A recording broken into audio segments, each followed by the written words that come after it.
what I wanted to get... All right. I kind of fucked that up. I thought I was already on there. I wasn't. But whatever. We're starting despite the mistakes. So let me just go back into it. Yeah, dude, can you guys hear me now? The thing's going. I forgot to add myself to the stage because I'm a moron. It is what it is. Yeah, like I said, I forgot to add the thing to the stage. I was doing something. I set this up, left my computer, came back, and I went live, and I left this big cigar thing going. So I fucked up. All right? That's what happened, basically. But what I wanted to talk about tonight is it's a concept I've just been thinking about recently. And it's come out of... No matter how many times the government lies to you, they turn around and they act as though you should just believe them. One of the most stunning examples of this is before Russia went into... Sorry, dude. Sometimes the comments distract me, and it makes me laugh. But before Russia invaded Ukraine, okay, there was a news conference, and there was this guy who's part of the Biden administration, or regime, I should say, named Jack Kirby. Now, Jack Kirby's a former, admiral. It is what it is. But he's sitting up there, and... he looks at the crowd.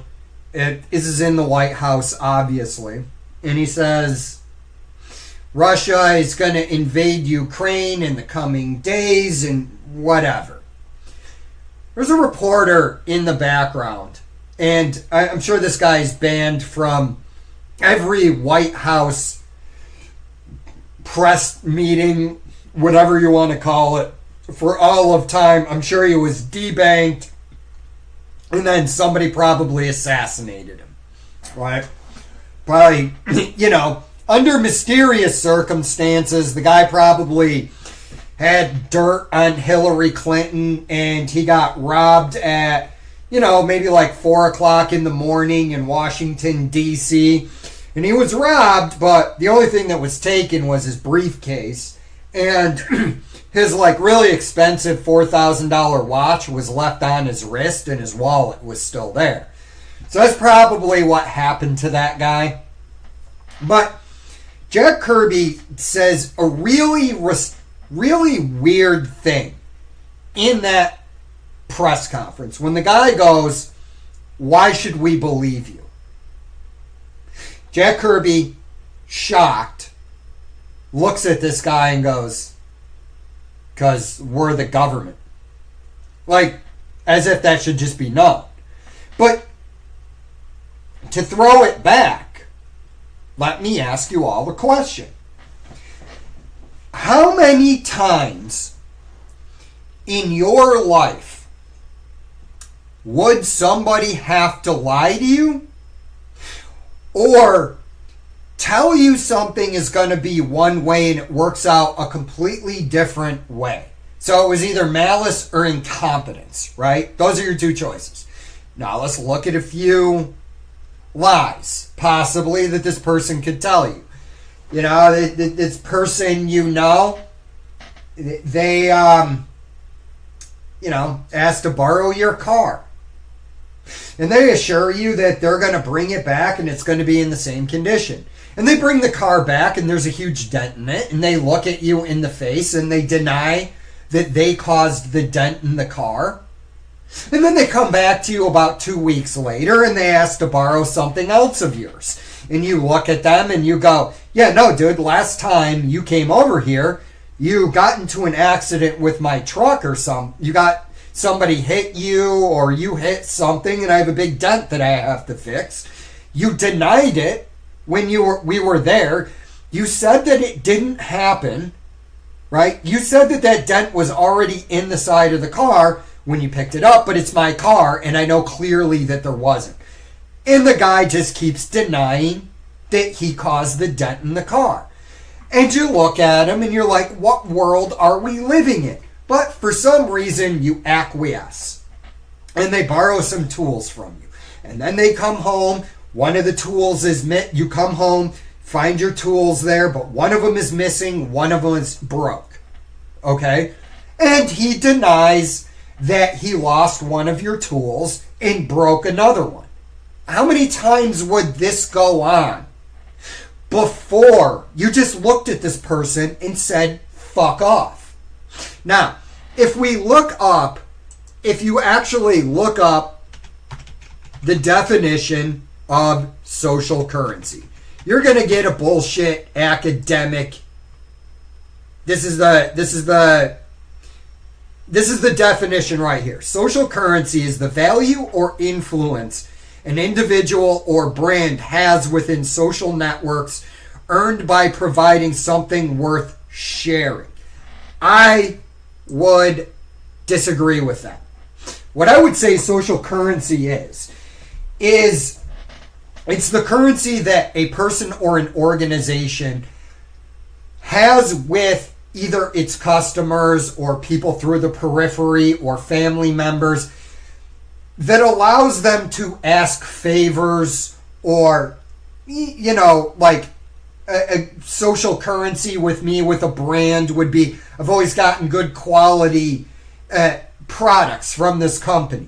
But, one time I get a defective product because they have social currency with me, and I've had so many interactions with them in the past, this one defective product doesn't bother me. I just look at it and I go, yeah, you buy enough of anything, one is bound to slip through quality control. Okay? But it's a very weird phenomenon that we are experiencing. Okay? You know what? Before I get to that, let me give you another example of social currency. When I was home, my mom, this was back in July, my mom wanted to go see the new Jurassic Park. Now, I've soured on Hollywood, right? They can't they can't win for losing, okay? Can't write a decent story anymore. They can't write decent characters. I'm going to get into some of that in another video or maybe at the end of this one. Why that is. Really, I think it has to do with the narrative. The narrative will crumble. But there is a tendency to double down on the narrative when there's no social currency left. See, the narrative that somebody wants, or in this case, what we're really talking about is government, corporations, and the ruling class. They want the narrative. This is why they repeat things to you. All of this is a psyop.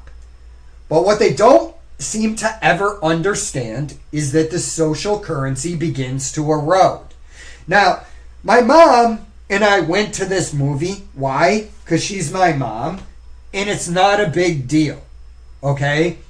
Now, if my mom really enjoyed the movie, and because I'm home on leave, she wanted to go back and watch that movie the next day, I would do it. Maybe my mom's a little bit crazy. She wants to go a third day in a row. And maybe because it's my mom, I do it. Fourth, fifth.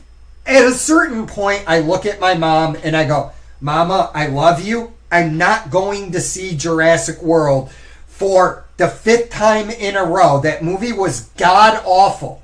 Okay?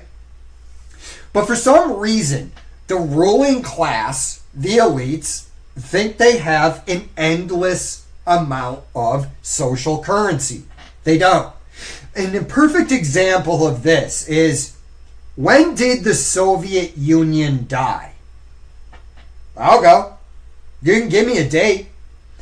I would say you're actually wrong, no matter what date you give me. Okay? Some would say the death of the Soviet Union was Chernobyl. Some would say the Soviet Union went under because Reagan outspent them. That's the dumbest argument I've ever heard. The people that say that have no understanding of what they're talking about. for this reason. The United States spending a bunch of money has nothing to do with what's going on in the Soviet Union. That's just socialist bullshit. You know what I mean? Like, is the hidden fuel. I like this definition. Social currency is the hidden fuel of trust, status, and narratives. When it's gone, money and power lose their grip. Revolutions and cancellations prove it. Yep. You put it better than I did. Okay? So, what happened in the Soviet Union that destroyed it was really the loss of social currency. That's really it. That's what toppled, food, lack of food, but outside of those situations where, I don't know, the entire food web collapses. Obviously, empires, countries will collapse if they don't have food. But what I'm saying with the Soviet Union is what really killed it was the death of the narrative. And what really killed the narrative was the death of social currency. So now why do I bring that up? Epstein. Now, I'm just using this as an example. I never thought we would actually get the Epstein files. Why? I think it's all destroyed. I think it was all destroyed a while ago. I think they have some of the information. Now, let me restate this. I think the information was either destroyed or it's been siloed somewhere. And that Trump would rather use the ring to get his way than destroy it. And that's the mistake where we're at, because the ring is still out there. But, again, every time, you have to understand, politicians, the government, they can't make everybody happy, so they have to go down a path. But what I think a big thing is with the 80-year debt cycle is the lies just begin to accumulate. You can only have 2 tiers of justice, and it's widely circulated. This is the reason why the ruling class wants the digital IDs, and it wants the digital IDs because they know the narrative in the social currency, all of that is collapsing. And I want to show something. It is an example of the ruling class not really understanding how badly they've screwed up. French general on losing their children. Okay. This was one of the weirdest. Okay. Let me throw this up on screen. I don't know this is going to be the whole speech, but it doesn't really need to be because, it just is what it is. But this guy... All right, let's just react to this.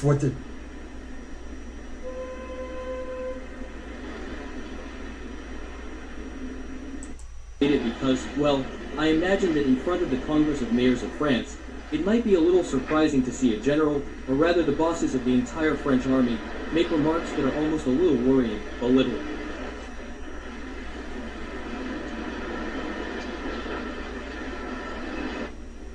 Scary, I must say, enough to make me lose a child or grandchildren.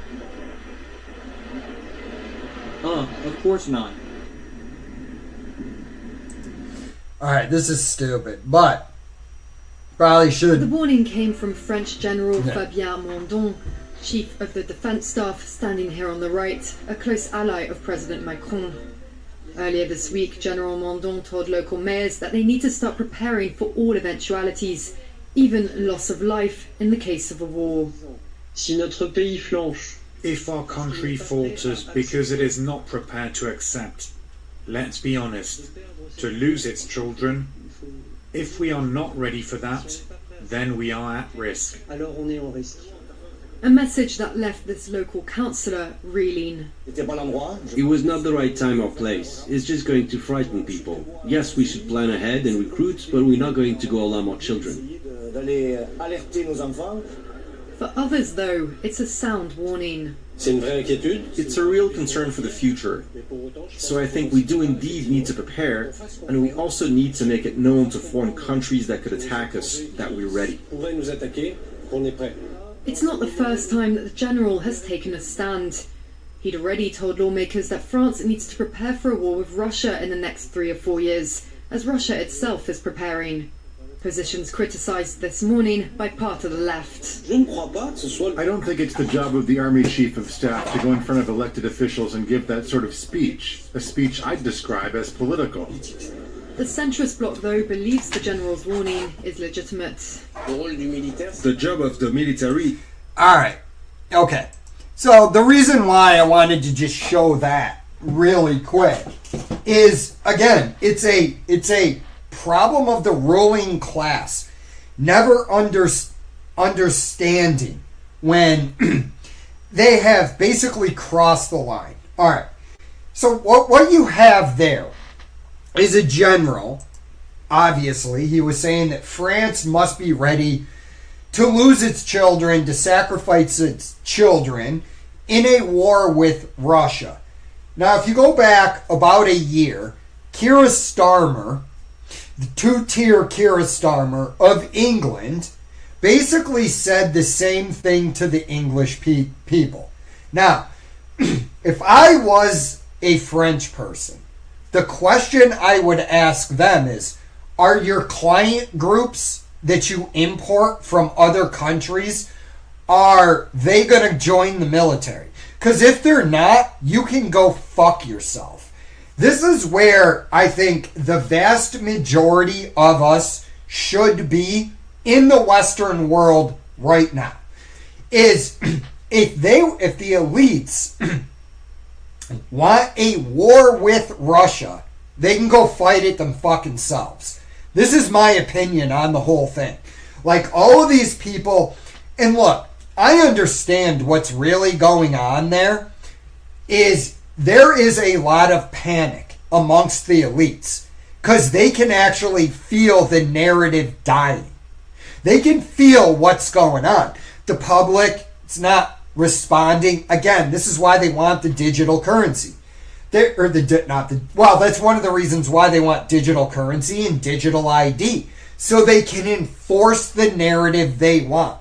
It's not a lot of times, when we're talking about the globalists, for lack of a better term, or anybody else that, runs the world, when we're sitting there, we tend to look at them as evil, and a lot of them are. A lot of the people that run the world are evil. And it's always going to be that way. Who's attracted to power? In general, evil, narcissistic people. I'm not attracted to power. I don't know shit, to be honest with you. Somebody said to me, Jay, you should be president. Which nobody's going to say to me. But if they did, I would look at them and go, it's the dumbest thing I've ever heard.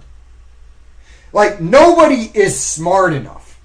And I think because there's so much access to information, I think a lot of the world is waking up to that fact.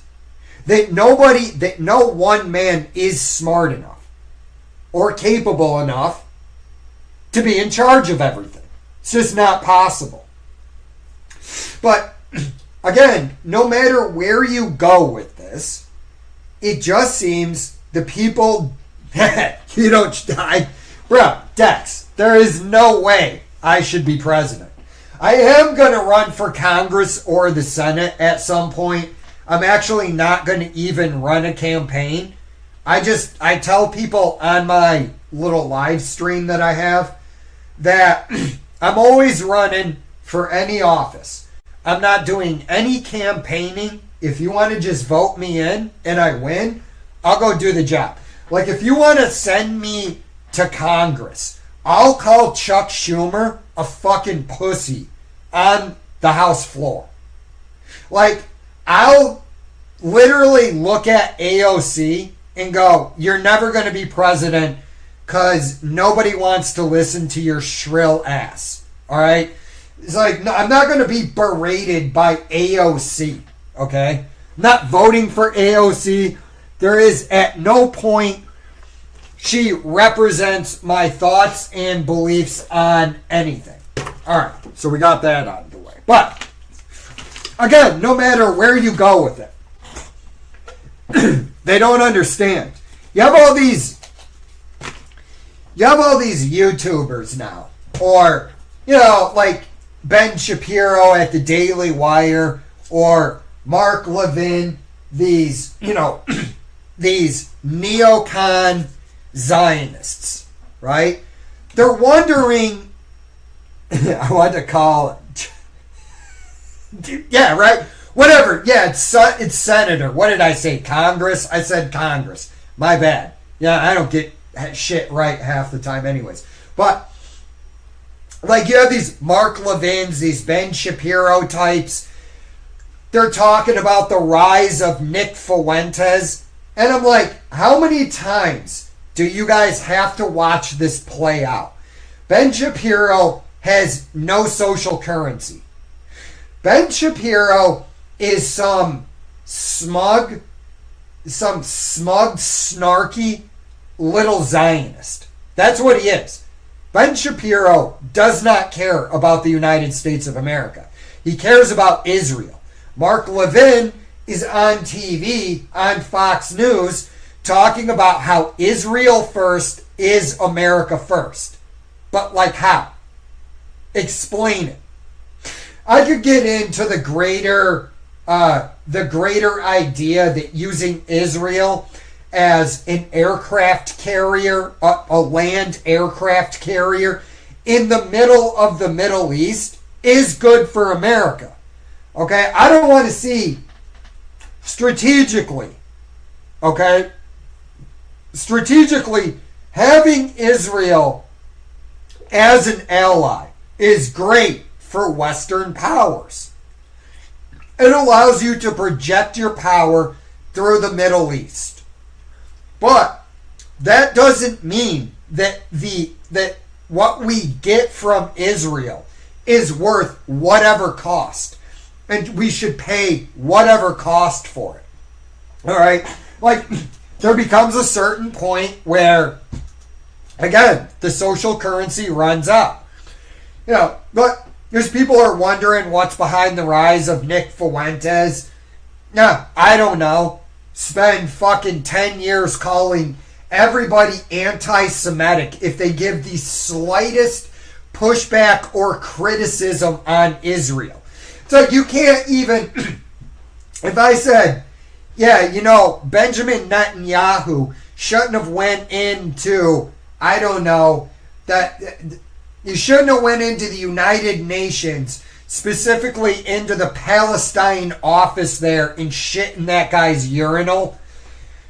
All of a sudden, I am the worst person. I am Hitler times 40. Okay? The slightest criticism of it. Say, hey, I don't think we need to send Israel all this money. Anti-Semitic. What? Hey, guys, you're getting a little bit genocidey over in Palestine. Anti-Semitism. No, I'm just saying, man. Like that Palestinian baby. Maybe we can get that baby out of there. Get that baby some, like, breast milk. Put him in a crib or something. Nah, that's anti-Semitic. Alright. Personally, I don't like Ben Shapiro. I find him to be a smug, snarky, arrogant little man. Anti-Semitism. You don't like him because he's... You don't like that guy because he's Jewish. No, I don't like the guy because he's an asshole. Anti-Semitism. Mark Levin doing the typical boomer thing on Fox News. the typical boomer neocon thing where some angry guy yells at you for a fucking hour, right? I don't even know how that got to be a thing. The Mark Levin thing on Fox News, where this fucking dude is yelling at me who would never yell at me in real life. Like, again, I'm not a big guy, I'm not a tough guy, but I'd fuck Mark Levin up. I could safely say that on YouTube, right? If it came down to a fist fight, I'm positive I could take Mark Levin. I mean, to be honest with you, I don't even really think it's going to be a fight. I think I'm going to take Mark Levin down, and I don't know how I want to end it, right? I'm thinking I want to end it because I'm so much better than him. I want to end it with Mark Levin on top of me getting triangle choked, okay? But I'm almost positive I could take Mark Levin in a fist fight, right? But again, he's yelling at me on TV about some shit I'm not even really that into. Like, if I just sat off to the side, okay, back when I was drinking, having a beer, somebody said, Jay, what do you think? Does Israel have a right to exist? I'd say to you, yeah, sure. Think everybody's got a right to exist. What's your point? I mean, like, what's your point? Why are you asking me this? I think the Palestinians have a right to exist. I mean, I don't really like Islam as a religion. I just don't. I don't really care for Muslims that much. I'm going to be honest with you. But I don't judge individual Muslims. That's as a group, right? And, I mean, it's not even really, it's not a hatred thing. It's a certain elements. Like, you know, the more secular Muslims and Christians, they don't bother me. And I could throw that out about Christians too. I happen to be much more sympathetic to the Christian faith. But when you get into the really extreme versions of anybody, I don't really like them. But if you ask me, do they have a right to exist? I would look at you and go, yeah, 100%. I just don't agree with them. I think bacon's delicious, right? I don't like submitting to things. You know, it's like pray 5 times a day. That's, you know, 4 times a day too many in my world. I don't know what to tell you. But again, here we are. How did we get Nick Fuentes? Oh, I don't know.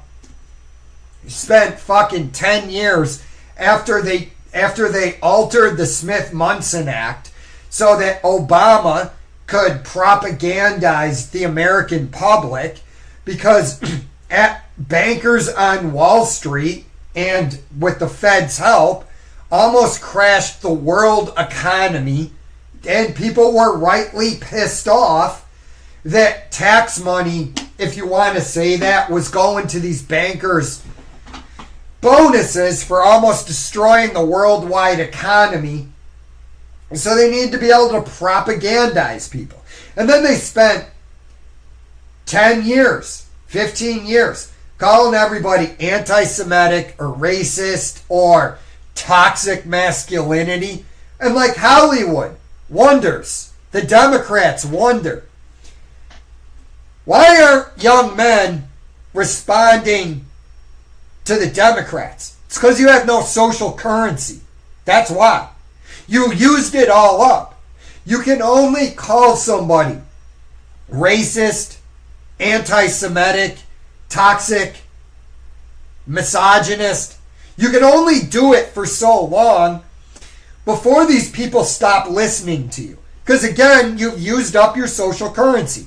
Think of it as a jar of marbles. Every time you want to call me some name because I didn't like, you know, what you did to my hero Luke Skywalker, right? Like, what the fuck is this on screen? That's not Luke Skywalker. Luke Skywalker is a badass. And then you want to call me anti-Semitic or whatever fucking bullshit you want? Hey, Jay, what do you mean? What do you mean you don't want a hardcore jihadist from Al Qaeda living next to you? Don't you know? Don't you know, Jay, when it was convenient for us and we sent you overseas, Al Qaeda was your enemy? And, you know, now we're friends with Al Qaeda because Al Qaeda, the president of Syria is Al Qaeda. Hey, surprise, Jay. Al Qaeda has worked for the United States government since its inception, right? It comes out of the Mujahideen. So we sent you over there, and then you saw the fucked up soldiers that were actually doing the fighting. And we just don't understand, Jay. Why are you being anti-Semitic and Islamophobic at the same time for not liking our bullshit treatment of Luke Skywalker, who we had to tear down so that we could build up Rey? Yeah, Rey. The one-dimensional Mary Sue Rey. Oh, you don't like her? She's just good at everything? Twice as powerful as Anakin? If you actually look at the midichlorian count list, Disney had the temerity to say that Rey and Kylo Ren have more midichlorians, which I think are stupid, but they have more midichlorians than Anakin. And you wonder why I don't go and watch your dumb fucking movies anymore. Like, what is this? Jay, I don't get it. Why won't you go see movies anymore? Like, we had the acolyte out there.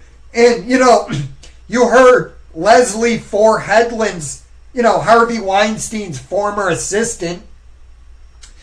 You heard her feelings because you shit all over the lesbian space witches in the acolyte, the crapolite, whatever you want to call it, where that one douchebag is running around with the weird helmet, can't even fucking write a good lightsaber fight scene. All the lightsaber fight scenes now, they don't end in death. It's just, there's no consequences for it. Right, yeah. But the Democrats, why won't young men join the Democrat Party? It's because you have no social currency. It's because you hate them. Yeah, right? Right here. Now they're banking on AI to manipulate people. That's why most accounts on social media are bots. Yeah, dude, social media is completely fake. So, if you want to know, in my opinion, I'm going to go into it. By getting anything for, what was that? Now, I don't order anything on those days because they can fuck off. If I need something, I'll order it not on Black Friday or Cyber Monday. The powers that be aren't going to tell me when to shop. Okay? If you're wondering, the Democrats, Hollywood, it all works in conjunction. Like George Clooney. George Clooney, if you're new to my channel, you may not understand the large pool of hatred I have for George Clooney. Like, I don't know if he's I don't want to say he's the Hollywood actor that I hate the most, right? And I wouldn't even say hate.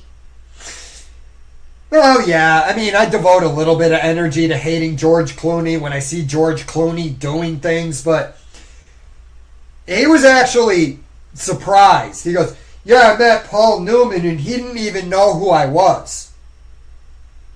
Right. Why would he know who you are? You're not even a good actor. I mean, he's a decent looking dude. He's not that good looking. Paul Newman was better looking than George Clooney, and he was talented, and he was a man. But in case you're wondering about this, right? George Clooney is a Nepo baby. His aunt, Rosemary Clooney, she was like famous for being like mediocre at singing. Just like George Clooney is famous for being mediocre at acting. Then wants to come on, cross his legs in the smuggest way possible. Give the smuggest look possible he can to the camera lens, and then lecture me for not agreeing that he is like so wonderful and the Obamas are oppressed. I mean, these people are so clueless. Meghan Markle thinks that she can just rebrand. That's what they call it. It's like I want to start my own consulting company where I go to Meghan Markle and George Clooney and I go, George, here's what you need to do. Go to your smug, fucking stupid villa in Italy. Lake Como or whatever it is.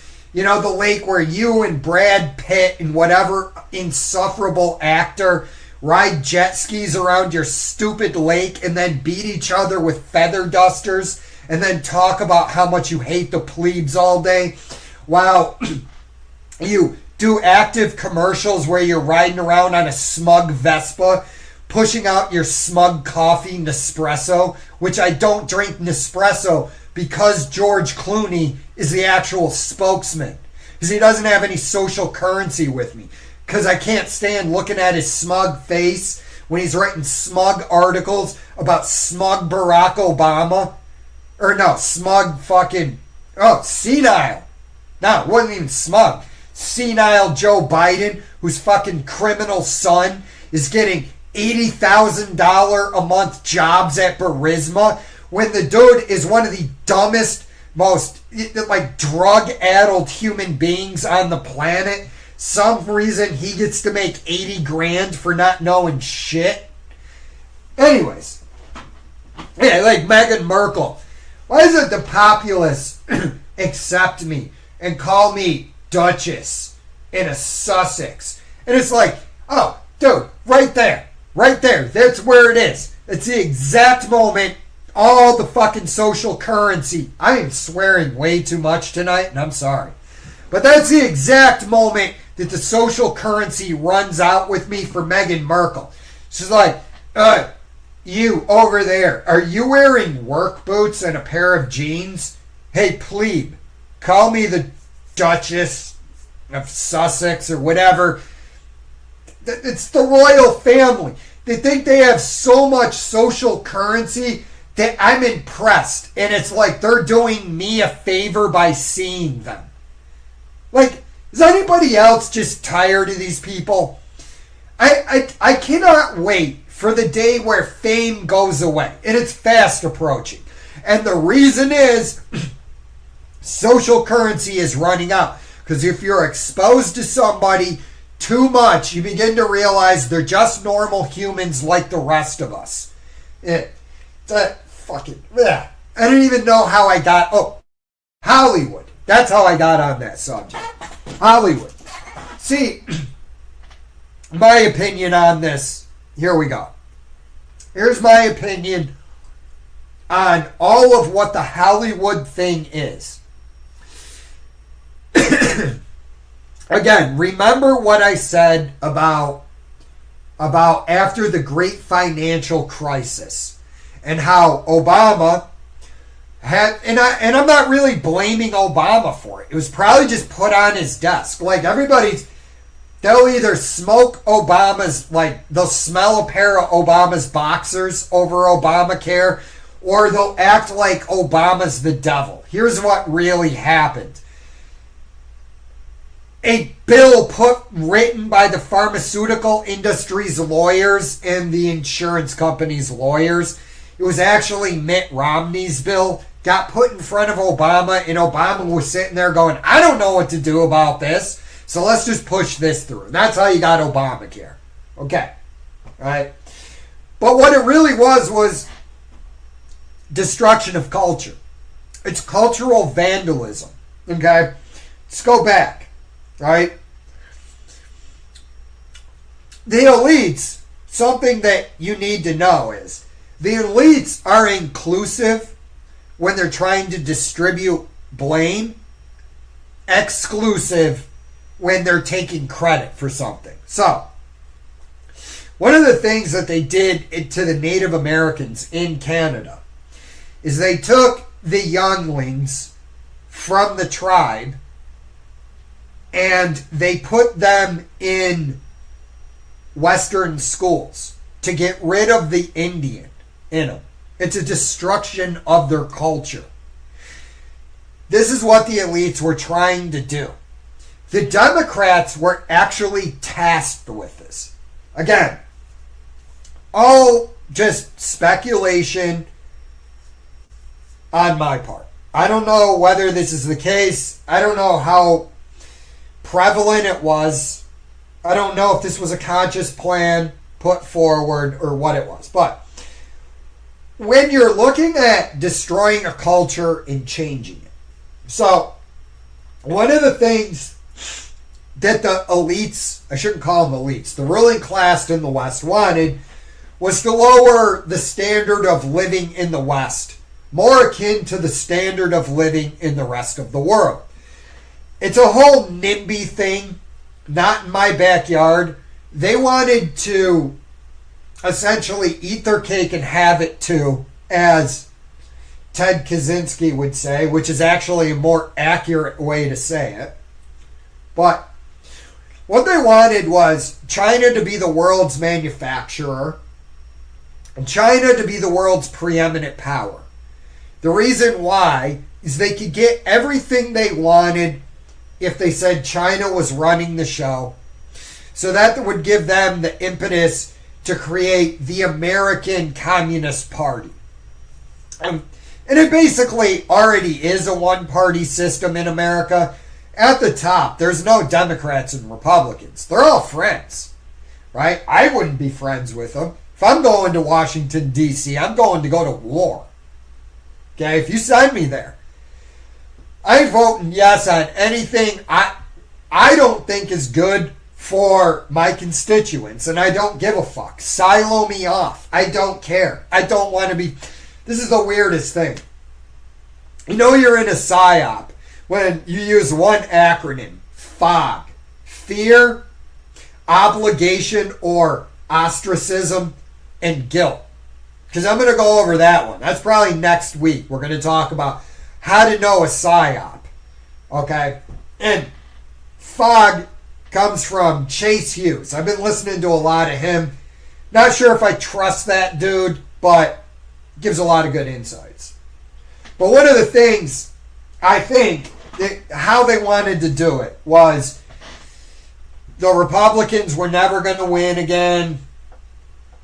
Democrats were going to take over everything, right? And then all this DEI and that other bullshit, wokeism, it's all a way to control people. That's really what it is. It's FOG. Fear, obligation, guilt, or ostracism. You could put that in there. You know, you saw that play out during the pandemic. First they start, and watch this for your next PSYOP. There's always a PSYOP, but watch. They will use fear, then you'll use obligation, and then they'll use guilt. And you saw them use all of that during COVID. Once the fear ran out, they went to, well, let me tell you about the social contract. That's the obligation that we have to each other. You really just needed to ask which social contract. Lockean, Hobbesian, or Rousseauian. Okay? I don't really know that much about the social contract because, I mean, that's all elitist shit. That's all poli-sci majors read all that bullshit.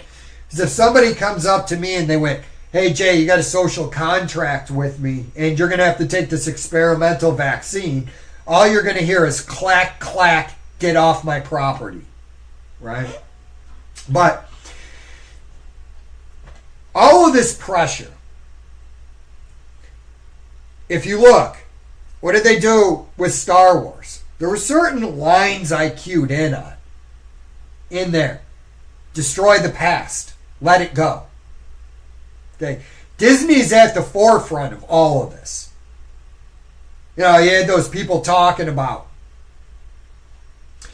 oh, I've been just putting queer messaging in all these movies. Nobody asked you to do that.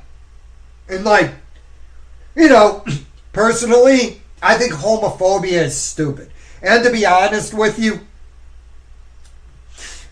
I think homophobia is a stupid term. I think Islamophobia is a stupid term. I mean, all a phobia is an irrational fear. Most of the dudes that don't like gay people, they're not afraid of them. It's just, they just don't like those people. To me, you're walking around hating people. You're wasting a lot of energy that would be better spent elsewhere. But trashing Luke Skywalker is a form of devaluation. All this PSYOP stuff, Yuri Bezmenov lays it out. It's all the same thing. It all comes from there, right? Whether the communist playbook is the same revolutionary playbook, get you to do what the elites want you to do, playbook that has always been used. There's no difference in it. It is what it is. One of the things they need to do is demoralize you, devalue. So, you notice that a lot of the people on the left do this. They'll go, well, you don't need a gun. What do you mean? Well, you don't have anything in your house that's more valuable than somebody's life. Right, well, you've never been in my house, and I really don't care. If you're coming in my house to take anything, you've invaded my castle and you're getting shot. They do it with everything. Devaluation. It's demoralization. It's what they were doing to your heroes. That's what Hollywood was doing. They were going to take over with this messaging. And what they wanted was, they don't like disagreeable men. The Democratic Party and the ruling class do not like disagreeable men. They don't like actual man's man. Because a man's man is disagreeable. Guys are the ones that say no, for the most part. We're like, you know, femininity is more soft and agreeable. So what they were trying to do is destroy your culture. And what they're throwing out the message, devaluating. That's why they use all these insults, trying to demoralize you. Okay? Because what they want you to do is give up. And again, this is why they talk about things like toxic masculinity. Because, again, if you're a guy who will just look at somebody and go, I'm not fucking doing that. Well, I asked you to. Well, you have no social currency with me. Alright? So I don't really give a shit what you're asking. It's amazing. I'm going to finish this up and do the comments. But, again, I brought this up before. I watched this debate about legalizing weed. Asa Hutchins reads off this long quote by this guy who's basically saying he's used weed. He understands why people don't think that other people should go to jail for it. And then he reads the guy's name. And he goes, and the man who said that quote, Barack Hussein Obama. And I was just sitting there, and I was like, if I was at that debate, I would have looked at Asa Hutchins and went, Asa, can I ask you a question? Why is it that you think Barack Obama's words carry any authority with me? I don't give a shit what Barack Obama thinks about anything. And this is the exact same thing I would say about Donald Trump, to be honest with you. If I was arguing with somebody and they said, well, you know, Donald Trump's message about weed is this, this, and this, and I didn't agree with it, I would go, yeah, I don't agree with Donald on that. But they're throwing it out there as though it's an authority figure that'll get you to change your opinion. Bureaucrats, the ruling class, leftists do not like when they throw out, well, Stalin said this. Fuck Stalin. I don't give a shit about Stalin. Well, the king said this. I'll do my best hound impression. Fuck the king. It is what it is. But that's all part of submissiveness. And this is what they wanted. And they tried to enforce it with cultural narratives. And what they didn't realize was, to end this, that every time they were telling some dude, hey, don't go to this church, or, that's toxic masculinity, or, that's Islamophobia, or whatever it is. It's sexism and misogyny. That's the reason why we don't erect statues to Michelle Obama. One of the most oppressed humans that's ever lived is Michelle Obama somehow. Big Mike. But what they didn't realize was all they were doing was taking a marble out of the jar, and in the end, if you use up the social currency, the people are done with you. Because if you've used up the social currency, that means you've done something that you shouldn't have in that friendship or relationship. And that's how you got here. So let's do comments. Nagi, our main gangster. What's up, brother? Nothing much. Thanks for tuning in. Yeah, I apologized about that. Yeah. That was, Jay should be president, to be honest. Again, I'm going with this on that. No. I don't want that job. I don't want Bibi Netanyahu walking in, threatening my family if I don't go along with... Look, again, I want Israel to be okay, and I want people in Palestine to be okay, but nobody in the Muslim world wants to take the Palestinians. Here's where we are. They're going to genocide those people. This is my opinion. I don't know. I don't know if that's going to happen, but it seems like that's the case. But I don't want to be in the middle of that, man. To call you. Oh, yeah. And again, I forgot. Chuck Schumer's a senator, not a congressman. It's so antiseptic. Ben is a manly... Yeah, Ben Shapiro has always been a bit of a mystery to me. And now that we're at the tail end of the social media influencer era, it's where we are. You're going to find out how astroturfed most of these influencers are. I'm betting that almost every... I'm not going to say almost every, but I'm going to say a very high percentage of people that are on YouTube that have big channels astroturf. It's like Ben Shapiro. That's all AIPAC money. That's how he got big. Oh, let's take this guy who's smart enough to be a lawyer. Let's give him some media training. And all of those guys go through training. Charlie Kirk had media training. All of these guys do. If you see a dude sitting cross-legged, that dude has media training. Because I've explained this before. My opinion on this is, in the ruling class, and this is what they don't understand about, it's just yet another thing, because it's just different classes work in different ways. There's just different realities to them. But I had this guy show up at my house. He was trying to do windows, and I'm like being polite to him. Like, I go, yeah, man, I'm not interested. I got food out. I've got food that I'm about to go eat. And the guy smiles at me, but he gives me the politician smile.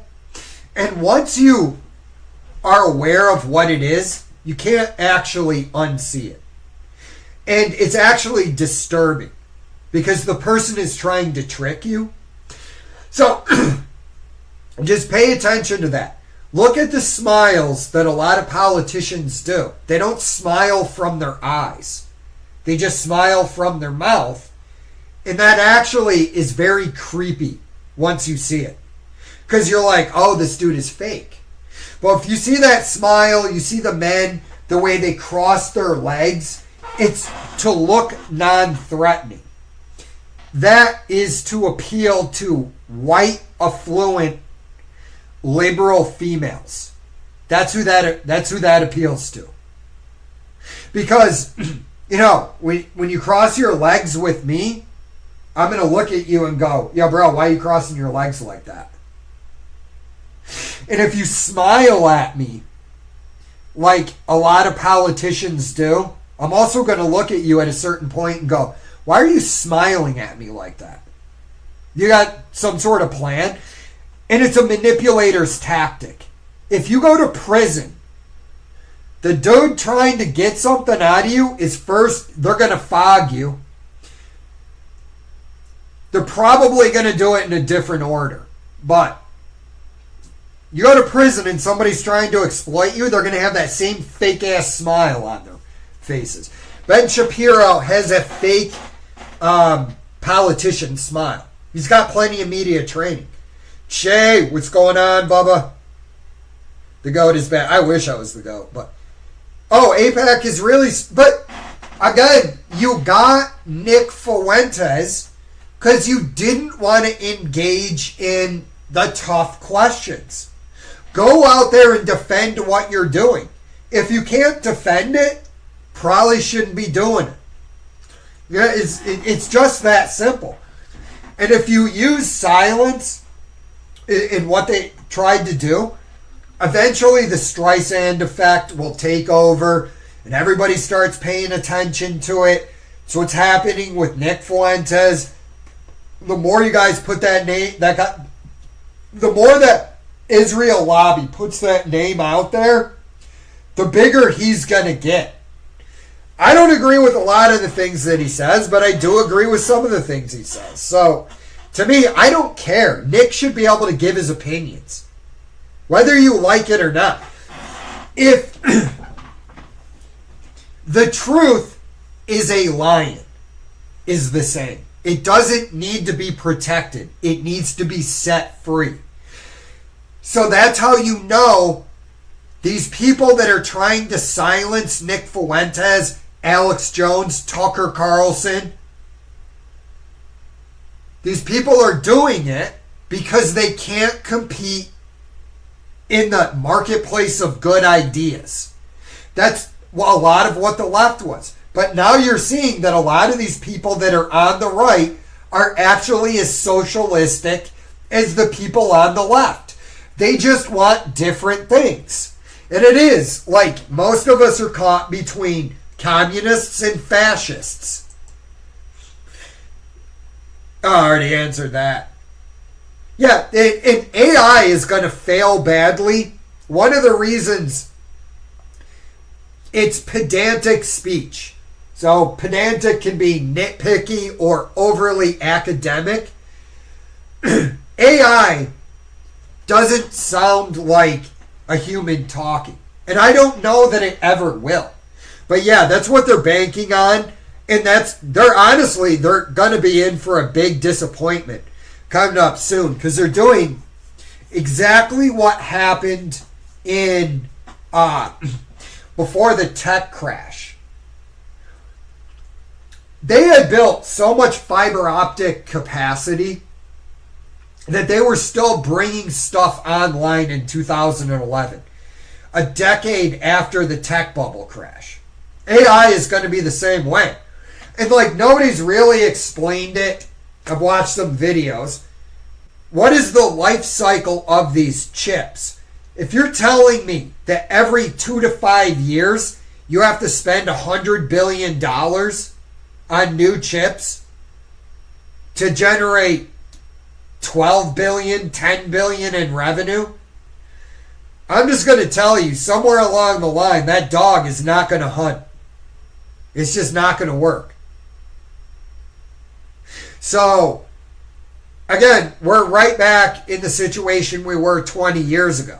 They're counting on this to happen, but it's not going to. The digital IDs, It's not really realistic without the AI. It's not going to work. That's why you want to just hold off on the digital ID and the digital currency, because this AI thing is going to fail. And AI is going to turn out to be successful in ways we never anticipated. Problem is, and this is what I've said about it, you just don't know how it's going to play out. And you just have to sit back and watch. Nobody has a crystal ball. It's people saying, well, AI is going to do this, that, or this. I'm like, not really. It's a large language model, Bubby. It's not. You didn't make data from Star Trek. I found something interesting. I had a wheezing cough, probably high. That is weird. I don't know. That's weird, brother. The CIA's president of Syria. It's basically... No, but that's basically what it basically is. That dude is a puppet. Consume, you damn consume. That's what we need to do. Everybody just make sure you're doing the right thing and you're making your fucking ruling class overlords more wealthy. My stepdad told me the hospital is not actual lungs. So, oh, dude, good. All right. Yeah. So I'm not dependent on air. I have a lovebird in my bedroom and a date. Yeah, you do. Yeah. Yeah, dude. No worries, bro. It's not a big deal, dude. I mess up things. I would possibly buy Bitcoin if it fell to a low enough number where I thought I could speculate and get away with it. That's about it, though. There's got to be a massive run-up. Because I'm just not confident in it. I mean, what is it really? I talk about this. I've talked about it ad nauseum, so I'm not going to go too deep into it. But going and buying silver $50, or if gold comes down in price, buying, Krugerrands or whatever, I'm not knowledgeable on the precious metals market, so I'll just put that out there. But, like Bitcoin, I don't actually have it in my hand. That's my main problem. Yeah, and I mean, again, I'm going to go with this. Like, where I would buy Bitcoin is at a point if I was speculating with extra money, and that's it. And honestly, I don't think that's going to work. I think this is what Bitcoin is going to end up being. There are certain things people will just buy because they have a lot of money, and they can just do it. I think Bitcoin is going to, at some point, it's going to be worth something if there's a major market correction. But I think it's mostly going to be a rich guy flex. I think it's going to be a drug dealer flex, to be honest with you. But I don't know. We'll see. Unless the elites want to look humble. Yeah, they occasionally do that, bro. But most of the time, it's like, notice how in the South, under slavery, less than 5% of the population actually owned slaves. Okay? But look how the poor in the working class got drawn into, slavery was a white people thing, even though there were black slave owners. I think there was like 5,000 of them. I don't know what the actual number is, but I think there was like 5,000 black slave owners. Right? So they had to spread that around because that's really an elite thing. Like, it was white people that owned slaves. Really? Your average white person was too poor to afford slaves. What I think that really was the wealthy ruling class elite in the fact that they have nothing but contempt of labor. Is it really? Jesus Christ. Gil's waking up late, bro. I was grinding. Gil's a gig. Alright, I'm not going to make fun of him. Jay said it, therefore it's true. LOL. I wish, bro. I wish. It's more like the ramblings, the inane ramblings of a guy who just likes to sit in front of the computer and just spout off about crazy shit. I regret not buying more Bitcoin. Sold out. Yeah, dude. Bro, I regret not buying it. Giga Todd Skyrim #1. That's awesome.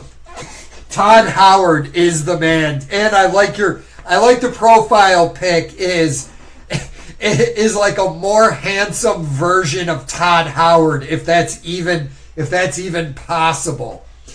But yeah, no, I almost bought Bitcoin in like 2010, right before I got out of the military.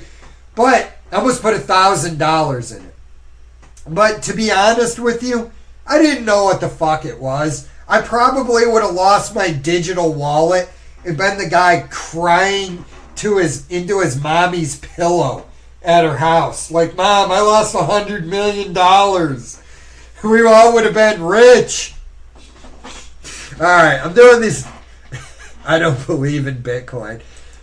Alright, guys. Well, I'm going to probably call it there since I got kind of a headache now because I just ranted for an hour straight. So, I don't know. I think I'm going to have to call into work tomorrow, so there might be a possible live tomorrow. Not saying there will be, saying it's a possibility. I know I disappoint a lot when I say that. But, yeah. It's God Howard. Thank you very much. It was God Howard till we got to about Fallout 4. And then I was like, all right, Bethesda, I don't know what you're doing, but this isn't actually Fallout. This is actually just like a first-person shooter that, took the Fallout skin off of the body and then just wore it as a skin suit around. That's what Fallout 4 was. But, whatever. Betterment now has a self-directed account. You pick the investment. Nice, man. Nice. Yeah. It is what it is. Dude, but just be ready, because we're about 2 times overvalued. And it will drop below fair value if it goes. So, it is what it is. But, anyways. Alright, guys. What is it? Modded Fallout. Oh, I'm sure it is. I might actually have to go back to playing modded Skyrim and Fallout. Never really got into it, but someone made a creepy silent whisper. Oh, bro, I'm going to have to try this. I might have to try this. Alright, guys. Hey, let me say this. Thanks for tuning in and listening to my inane ramblings, guys. And if I don't see you guys tomorrow night, I hope you guys have a great week, and I'm out.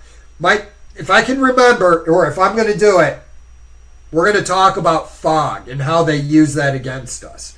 So anyways, guys, have a great night. If I don't see you, I'll see you next Sunday. If I can, I'll see you tomorrow night. Have a great night, guys.